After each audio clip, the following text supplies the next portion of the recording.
इसके अंदर भी आपको क्या बोल रहा है आपसे कि इक्वल एनालिसिस ऑफ वेरिएंस का मालूम करना है। वही आपके पास डेटा दिया हुआ है, डेटा देने के बाद आपने सिंगल फैक्टर अनोवा मालूम करना है।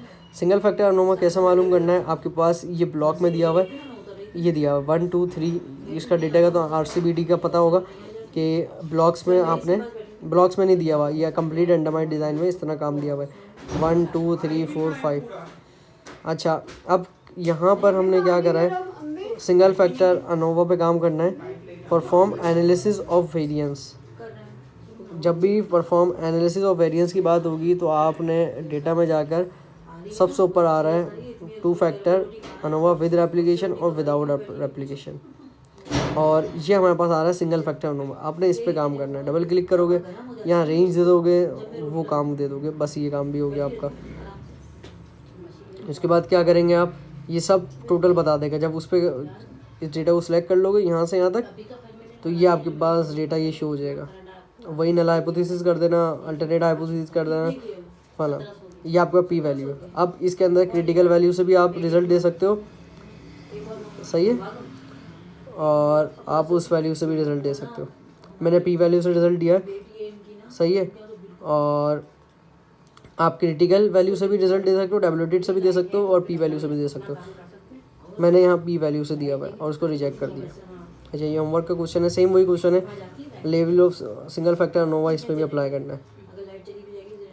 इसमें भी सिंगल फैक्टर अनोवा अप्लाई करा, मैंने भी पी वैल्यू से रिजल्ट दिया हुआ है, सेम वही काम आ गया, पी वैल्यू से रिजल्ट दिया। नेक्स्ट क्वेश्चन के अंदर हमारे पास इसमें भी वही काम हो रहा है, सिंगल फैक्टर अनोवा, ब्लॉक्स नहीं है इसमें, सिर्फ ट्रीटमेंट्स दिए हैं। यहाँ पे भी मैंने पी वैल्यू से रिजल्ट दिया हुआ है। अच्छा, यहाँ पर हमारे पास क्या काम हो रहा है, अब यहाँ पर भी सिंगल फैक्टर ही अनोवा यूज़ हो रहा है, सेम काम हो रहा है, सारे क्वेश्चन सेम हैं। इसमें भी सिंगल फैक्टर विदाउट रेप्लिकेशन है। अच्छा, विदाउट रेप्लिकेशन कैसे है, क्योंकि देखो अब हमारे पास ब्लॉक्स का भी काम आ रहा है, ये स्टूडेंट 1 स्टूडेंट 2 और ये हमारे पास ट्रीटमेंट आ गई, सही है। क्वेश्चन पे आ जाते हैं, वो विद रेप्लिकेशन का है, ये विदाउट रेप्लिकेशन का। क्वेश्चन क्या कह रहा है हमसे, ये हमारे पास, अच्छा ये ऊपर वाले पे आ गए हम, ये रहा क्वेश्चन, ग्रेड्स हैं बच्चों के और उसके यूज़ द पी वैल्यू। अच्छा, बता देंगे आपको अगर पी वैल्यू से काम करना है या पी वैल्यू से नहीं भी करना तो आप क्रिटिकल यूज़ कर सकते हो। ये डेटा है आपके पास ब्लॉक्स का और ट्रीटमेंट का। अच्छा, इसको मेंशन कर देना कि ब्लॉक्स के क्या है और ट्रीटमेंट क्या है, H नॉट ए और सिग्निफिकेंस वैल्यू। अच्छा, विदाउट एप्लीकेशन यूज़ कर लेना, एक्सेल में आना, यहाँ पर आगे विदाउट एप्लीकेशन वाला यूज़ कर लेना। ये रेंज दे दोगे और सिग्निफिकेंस वैल्यू दे दोगे, बस। अच्छा, आपके प्रॉपर ये आ जाएगा, हर चीज़ आ जाएगी, अनोवा भी आ जाएगा। अनोवा में पी वैल्यू ये रही, एक P1 ये आ गई, एक P1 ये आ गई। अच्छा, ये हमारे पास किसकी है, एक रॉज की है, कॉलम की है। रॉज और कॉलम क्या है, ये रॉज है हमारे पास, ये हमारे पास ब्लॉक की होगी और ये है ट्रीटमेंट की होगी। तो P1 हमारे पास ब्लॉक है, P2 हमारे पास ट्रीटमेंट है, तो दोनों का रिजल्ट अलग अलग दोगे, सही है।